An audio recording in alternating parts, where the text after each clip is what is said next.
안녕하세요. 저희 학습교육 6주차를 맞이했습니다. 오늘이 이제 마지막 교육이고요. 오늘은 기독교의 정말 핵심이라고 할 수 있는 주기도문과 사도신경을 배워보려고 합니다. 우리가 일단은 그러면 목차를 한번 살펴봐야겠죠. 오늘 어떤 내용을 먼저 살펴보려고 하냐면 바로 그 주기도문과 사도신경입니다. 먼저는 주기도문을 살펴볼 거고요.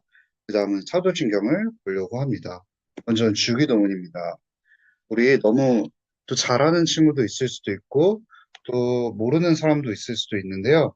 한번 주기도문을 한번 외워보려고 합니다. 스크린을 보면서 함께 읽어보겠습니다. 하늘에 계신 우리 아버지여, 이름이 거룩히 여김을 받으시오며 나라의 임하옵시오며 뜻이 하늘에서 이루어진 것 같이 땅에서도 이루어지리다. 오늘날 우리에게 일용할 양식을 주옵시고 우리가 우리에게 죄진 자를 사하여 준 것 같이 우리 죄를 사하여 주옵시고 우리를 시험에 들게 하지 마옵시고 다만 악에서 구하옵소서. 대개 나라와 권세 영광이 아버지께 영원히 있사옵나이다. 아멘. 이 주기도문은 마태복음 6장 9절에서 13절에서 확인할 수 있습니다. 예수님께서 가르쳐 주신 기도고요. 꼭 우리가 이대로 기도해야 되는 것은 아니지만 기도의 모본이라고 할 수 있습니다. 우리가 이 짧은 기도 속에서 정말 많은 수많은 보화들을 확인할 수가 있는데요. 우리가 주기도문을 빨리 외우다 보면 그 의미들을 쉽사리 놓치고 말죠. 하지만 주기도문은 우리가 세상에서 어떠한 관점으로 바라보고 또 해석해야 되는 틀을 제공해 줄 뿐만 아니라 우리가 기도 생활에 있어서 우리의 기도의 핵심은 무엇이고 기도에 어떠한 요소가 필요한지를 알려주는 중요한 보물이라고 할 수 있습니다.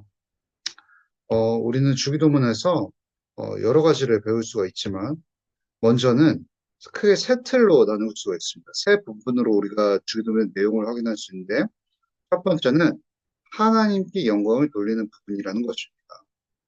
기도에 있어서 처음의 시작이 하나님의 영광을 향해 있다는 것을 확인할 수가 있죠. 두 번째는 하나님께 우리의 필요를 구하는 부분이 있다라는 것입니다. 세 번째는 하나님의 영광을 찬양하는 것입니다. 즉, 주기도문의 처음과 끝이 하나님의 영광과 관련되어 있다는 것은 매우 중요합니다. 먼저 우리가 첫 번째 부분인 하나님께 영광을 돌리는 파트를 좀 배워보도록 하겠습니다. 우리는 여기서 뭘 알 수 있냐면 기도의 대상이 누구인지를 확인할 수가 있습니다. 우리가 앞에서 외웠지만 첫 번째 기도의 시작이 어떻게 되죠?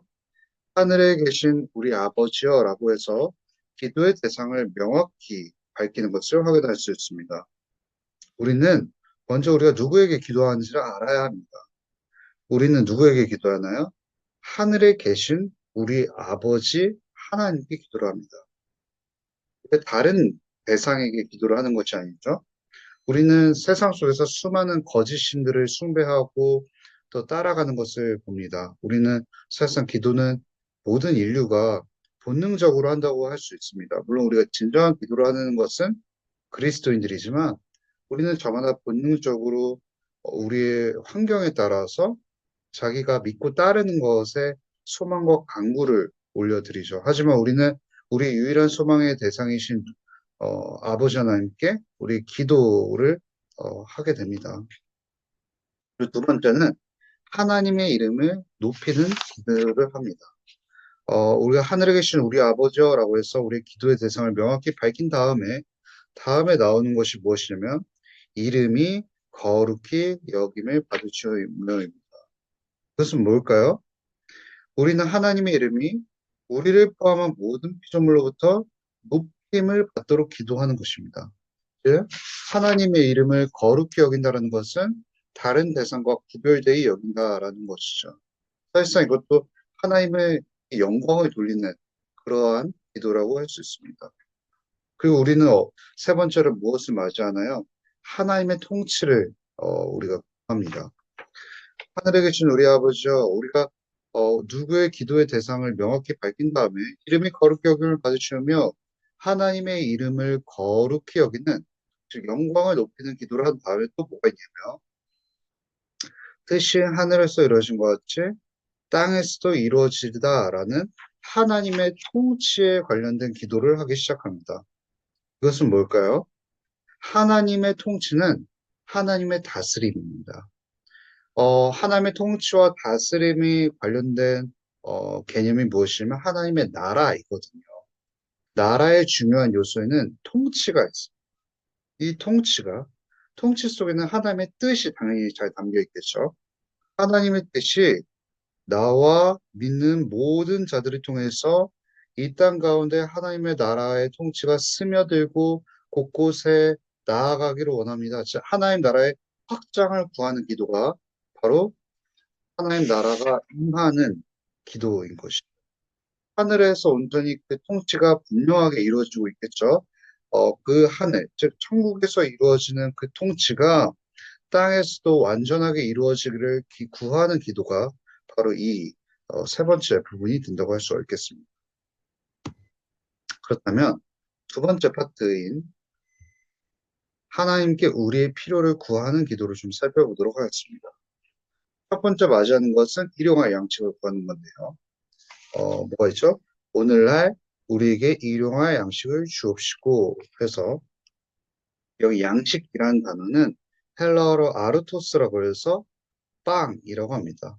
사실상 그리스 문화권에서 빵으로 번역했겠지만 우리에게는 뭘까요?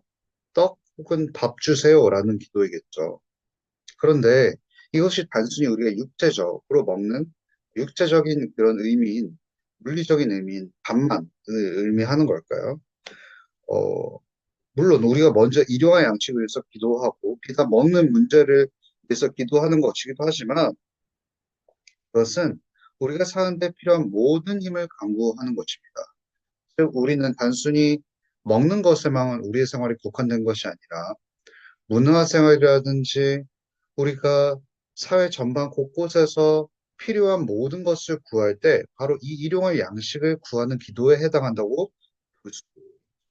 그렇기 때문에 우리의 모든 생활의 부분들을 하나님께 맡기는 기도가 바로 일용할 양식을 구하는 기도라고 할 수 있습니다. 그리고 두 번째로 우리는 죄의 용서를 구하는 기도를 합니다. 즉 우리는 하나님의 은혜로 말미암아 죄의 용서를 받았습니다. 하지만 또 우리는 다른 사람들의 죄를 용서해 주는 것도 매우 중요합니다. 왜냐하면 하나님의 죄, 하나님께 죄 용서 은혜를 받은 죄 사함을 받은 사람들은 자연스럽게 다른 사람들의 죄를 용서해 주는 그 길로 나아가는 것이기 때문입니다. 그래서 주기도문에 어떻게 고백하죠?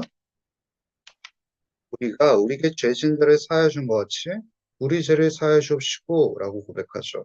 그런데 이거를 원인과 결과 마치 조건처럼 읽으면 안 됩니다. 뭐냐면 우리가 우리에게 죄의 진자를 사하여 주었기 때문에 하나님께서 우리를 죄를 사하여 주세요 라고 고백하는 것이 아닙니다. 하나님의 죄 용서는 우리에게 은혜로 말미암아 주어진 겁니다. 이거를 원인과 결과, 조건으로 이해하면 안 되고 어떻게 이해하면 좋냐면 제가 예를 들어 보겠습니다. 부모님에게 두 자녀가 있는 거예요. 그런데 두 자녀는 늘 잘 싸우죠. 둘째가 첫째에게 잘못을 한 거예요. 그런데 첫째가 아빠에게 나아가서 이러는 겁니다. 아빠, 나 아무 어, 잘못한 거 없어요. 라면서 자신의 무죄함을 입증하기 위해서 뭔가 아빠에게 품에 안기려는 거예요. 그런데 아빠가 이러는 겁니다. 갑자기 너에게 멈춰 이러는 거.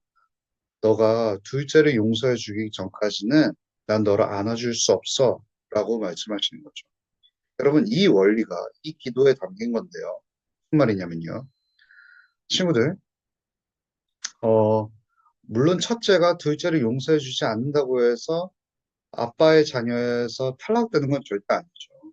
하지만 아빠의 품을 누릴 수 있는 그 비결은 뭐냐면, 바로 둘째를 용서해 줄 때, 아빠가 안아주겠다는 것은 아빠의 사랑을 더 잘 느낄 수 있다라고 하는 거죠. 즉, 죄사함 받은 자는 다른 이를 용서해 줄 때, 그 아버지 하나님께서 예수님 안에서 나를 용서해 준 그 사랑과 깊이, 사랑의 깊이와 넓이를 더 잘 느낄 수 있다고. 더 잘 느낄 수 있는 것입니다. 우리는 우리 누군가를 용서해 줄 때 하나님의 용서를 더 잘 깊이 경험할 수 있다라는 거죠. 그것을 구하는 것이 바로 죄 용서인 것이죠. 그리고 세 번째로는 우리는 시험과 악에 대해서 우리는 기도하고 구합니다. 뭐냐면 우리는 예수 그리스도를 믿은 이후에 우리의 펼쳐진 나날들이 바로 천국으로 가는 것이 아니라 아직 완성되지 않은 하나님 나라 속에서 한 걸음 한 걸음 성령님과 동행하는 삶을 살아가는 것이죠. 근데 우리의 삶 속에서 그 와중에 필연적으로 발생하는 것들이 무엇이냐면 시험과 악입니다. 하나님과 관계를 더 가까워지기 위해서 하나님께서는 우리를 시험을 허락하시기도 하고요. 그리고 사탄은 하나님과 우리의 관계를 멀어지기 위해서 유혹하기도 합니다. 그 과정 속에서 필연적으로 우리는 사회에서 부조리한 악이라든지 우리 인생 속에서 경험하는 여러 고통을 경험하게 됩니다. 그 고통과 시험과 유혹 속에서 우리는 하나님께 철저히 우리를 돌보시고 또 다스려 주실 것을 구하는 기도가 바로 시험과 악이겠죠. 그래서 주기도문은 어떻게 고백한가요? 우리를 시험에 들게 하지 마시고 다만 악에서 구하옵소서 이렇게 고백을 하는 것이겠죠. 그리고 우리가 세 번째 이제 파트로 나아가는데요. 하나님의 영광을 찬양하면서 우리의 주기도문의 고백은 마무리가 됩니다. 보면은 우리가 대개 나라와 권세와 영광이 아버지께 영원히 있사옵나이다 이렇게 고백을 하죠.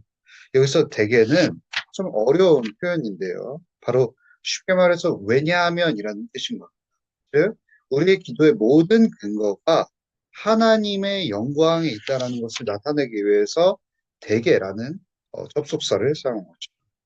나라와 권세와 영광이 아버지께 영원히 있사옵나이다는 우리가 앞에 했던 고백을 요약하는 찬양이라고 할 수가 있습니다. 그러면서 결국에는 우리가 그 문학에서도 잘 발견할 수 있지만 수미상관이라는 법칙이 있지 않습니까? 그와 비슷하게 주기도문 또한 시작을 하나님을 향한 찬양으로 시작했다가 마무리를 하나님의 영광을 찬양하는 그런 대목으로 마무리하는 것을 살펴볼 수가 있습니다. 바로 주기도문의 큰 줄기라고 할 수가 있겠습니다. 그리고 우리는 이제 사도신경을 살펴보려고 합니다. 사도신경 한번 외워보겠습니다. 같이 한번 따라해 봅시다. 전능하사 천지를 만드신 하나님 아버지를 내가 믿사하며 그 외아들 우리 주 예수 그리스도를 믿사오니 이는 성령으로 잉태하사 동정녀 마리아에게 낳으시고 본디오 빌라도에게 고난을 받으사 십자가에 못 박혀 죽으시고 장사한 지 사흘 만에 죽은 자 가운데서 다시 살아나시며 하늘에 오사 전능하신 하늘을 보좌하시다가 저를 오사 선자와 죽은 자를 심판하러 오시리라. 성령을 믿사며 거룩한 공예와 성도와 서로 교통하는 것과 죄를 사하여 주시는 것과 몸이 다시 사는 것과 영원히 사는 것을 믿사옵나이다. 아멘.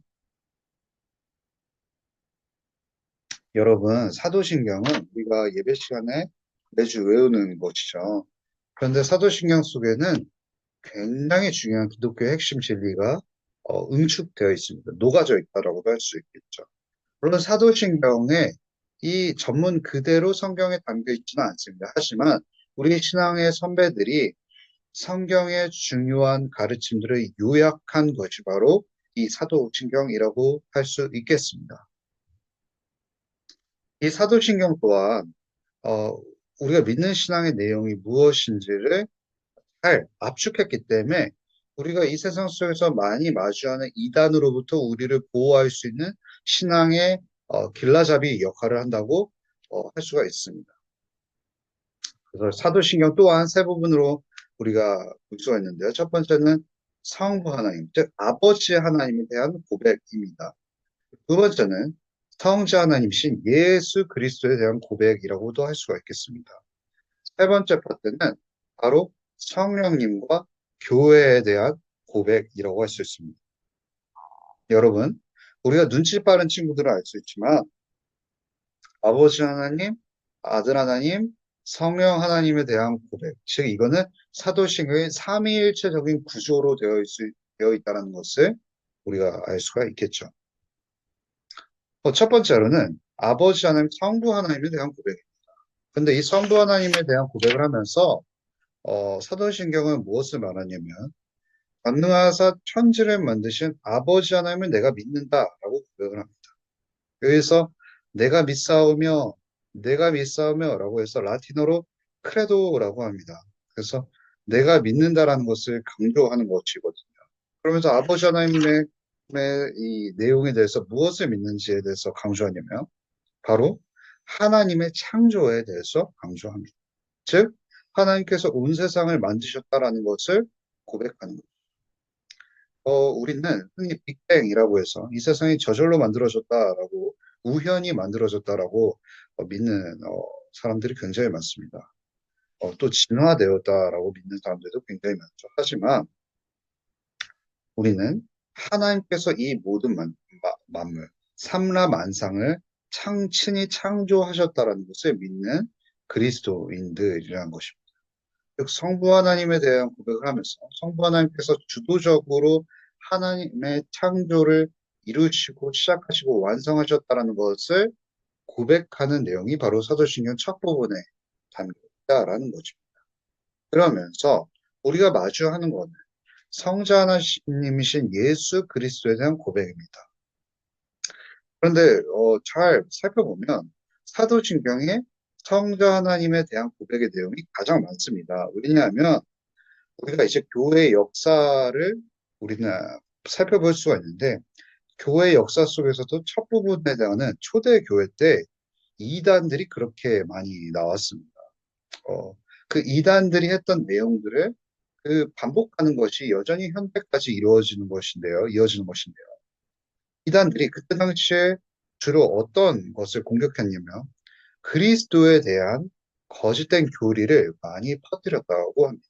즉, 예수 그리스도에 대한 이 진리를 많이 왜곡하고 어그러뜨리려고 했던 것이 바로 그때 당시에 초대교회 때 이단들의 시도였다는 것이죠. 그런데 우리가 이 사도신경의 내용들을 다 다룰 수는 없습니다. 왜냐하면 만약에 이걸 다 다루려고 하면 아마 저는 한 학기는 필요할 것 같다는 생각이 들기 때문에 여기서 우리가 잘 이해되지 않는 단어, 이런 것들을 좀 살펴보려고 합니다. 우리가 고백하면서 뭘 맞을 수 있죠? 바로 성령으로 잉태하사 동정녀 말에게 나시고라는 표현입니다. 우리가 사실상 이 현대에서는 동정녀라는 단어를 잘 쓰지는 않잖아요. 근데 이 동정녀는 무엇을 가리키는 표현이냐면 바로 처녀를 말하는 것입니다. 마리아가 예수님을 임신했을 때 그녀는 어떠한 상태였죠? 처녀의 몸이었습니다. 즉 성령님의 역사하심으로 말미암아 예수 그리스도를 잉태했다라는 것을 가리키는 중요한 단어가 바로 동정녀, 즉 처녀라는 단어인 것입니다. 그리고 또 그 다음에 나오는 것이 무엇이냐면 본디오 빌라도에게 고난을 받으사라는 표현이 나옵니다. 여기서 본디오 빌라도라는 이름이 아주 적나라하게 이렇게 나와 있죠. 그는 본디오 빌라도가 미워서 그를 지금 과거로부터 지금까지 박해하기 위해서 대대로 물려온 이름이라는 것이 아니라 본디오 빌라도가 밉기 때문에 이 이름을 밝힌 게 아니라 예수님께서 죽으신 것이 역사적인 사실이란 것을 본디오 빌라도의 이름을 밝힘으로 드러내는 것입니다. 즉 본디오 빌라도의 통치하에 있었던 그 시기에 그리스도께서 죽었다는 역사적 사실을 명백히 밝히기 위해서 그의 이름을 기록한. 그리고 중요한 고백은 또 뭐냐면 그 다음에 또 나오는데 본디오 빌라도에게 고난을 받으사 십자가에 못 박혀 죽으시고 장사한 지 삶의 죽은 자 가운데서 다시 살아나셨다라는. 예수 그리스도께서 단순히 죽으심에 머문 것이 아니라 다시 살아나셨다는 것이죠. 그리고 하늘에 오사 전능하신 하나님께는 앉아 계시다. 여기서 또 어려운 표현이 나오는데요. 저리로서 산 자와 죽은 자를 심판하러 오시리라 이런 표현입니다. 여러분 우리 현대를 살면서 저리로서라는 표현은 잘 쓰지 않죠. 이 저리로서라는 표현은 무엇일까요? 그곳으로부터 다시 오신다는 겁니다. 예수 그리스도께서는 지금 어디 계시나요? 지금 하나님 보좌 우편에 앉아 계십니다. 그래서 하나님과 아버지 하나님과 함께 통치하고 계시죠. 그런데 우리가 그때를 명확히 알 수는 없지만 하나님께서 계획하신 때에 예수 그리스도께서 그 통치의 자리로부터 즉 그 하나님 보좌 우편으로부터 다시금 재림하셔서 우리가 마주한 이 땅을 완전히 회복하실 것이고 또 우리 그 죄를 심판하실 것이라는 내용이 바로 여기서 담긴 절이로서의 또 확인할 수가 있다라는 것이죠. 그렇기 때문에 우리가 절이로서 그곳으로부터 내려오셔서 하나님 예수 그리스도께서 이 땅을 회복시키실 거라는 것을 기억하면 좋을 것 같습니다. 그 사도신경의 가장 많은 부분인 그리스도, 성자 하나님에 대한 고백이 끝나고 그 다음에 우리가 마주하는 것은 무엇이냐면 성령과 성령께서 이루어 가시는 구원, 그리고 교회에 대한 고백이 있습니다. 여기 성령을 믿사오며라는 것을 우리가 확인할 수 있죠. 우리가 성령님에 대해서 오해해서 마치 삼위일체 하나님 중에서 가장 랭킹이 낮은 신으로 생각할 때가 많습니다. 하지만 이 세 위격, 아버지 하나님, 아들 하나님, 성령 하나님 간에는 서로 우위가 없습니다. 영광과 능력과 명예와 동등하신 것이, 명예가 동등하시다는 사실을 기억하는 것이 중요하고요. 그리스도께서 예수님께서 하나님 보좌 우편으로 승천하시고 승천하신 다음에 어떤 일이 발생하냐면 성령 하나님께서 그 2000년 전에 예수 그리스도께서 이루신 그 공로를 지금 현대를 살아가는 우리에게 믿음으로 말미암아 믿음을 통해서 그 예수 그리스도의 공로를 우리에게 적용시켜주는 귀한 사역을 하고 계십니다. 그 구원을 성령님께서 우리에게 또 적용시켜 주시는 거죠. 그러면서 우리가 여기서 어려운 단어가 하나 나오는데요. 성령을 믿사하며 거룩한 공회와 라는 표현이 나옵니다. 여기서 거룩한 공회라는 것은 무엇일까요? 어, 보면은 영어로 보면 Holy Catholic Church라고 합니다. 그런데 거룩한 공회라고 해서 우리가 친구들이 오해할 수 있는 게 이거 뭐 로마 천주교를 말하는 것이야? 라고 생각했었지만 그런 것이 아닙니다. 이 거룩한 공회는 뭐냐면 이 지상에 있는 모든 바른 하나님의 교회를 말하는 것입니다. 즉, 우리는 교회에 다니고 있지 않습니까? 교회를 통해서 하나님의 진리를 듣습니다. 즉, 하나님의 진리를 설교자의 입술을 통해서 증거하게 하시고 또 택한 자들을 하나님께서 영원 전에 택한 자들을 바로 구원하시는 것을 믿는 이 내용을 담긴 것이 바로 거룩한 공회라는 것입니다. 그리고 또 우리가 맞이하는 또 것은 무엇이죠? 성도가 서로 교통하는 것이죠.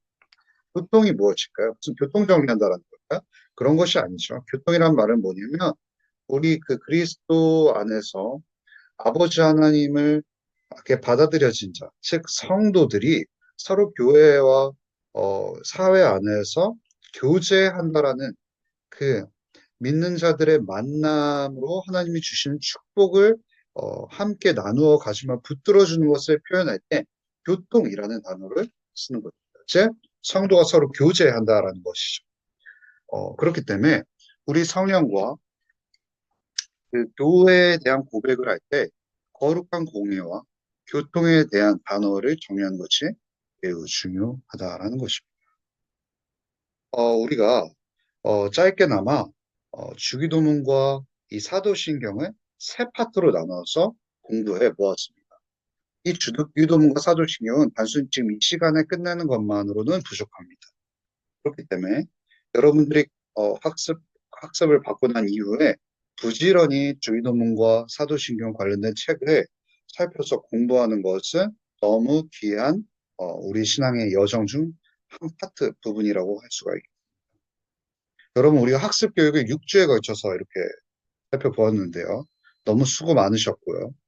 우리는 단순히 여기서 멈추는 것이 아니라 우리가 매주 마주하는 설교자들의 입술을 통해서 하나님의 진리를 잘 배우는 것이 너무나도 중요하고 성도의 교제를 통해서 서로 하나님의 진리를 잘 깊이 있게 묵상하는 것 또한 매우 중요합니다. 그렇기 때문에 이 학습 교육이 이 6주의 과정이 그로 완전히 마무리가 이것이 완전히 다 우리의 진리의 여정이 끝났다라는 것이 아니라 이제 출발이니 여러분 기대하시는 마음으로 그 진리의 여정을 뚜벅뚜벅 걸어가셨으면 좋겠습니다. 여러분 너무 고생 많으셨고요. 우리 또 교회에서 만날 수 있으면 너무 좋을 것 같아요. 고생하셨습니다.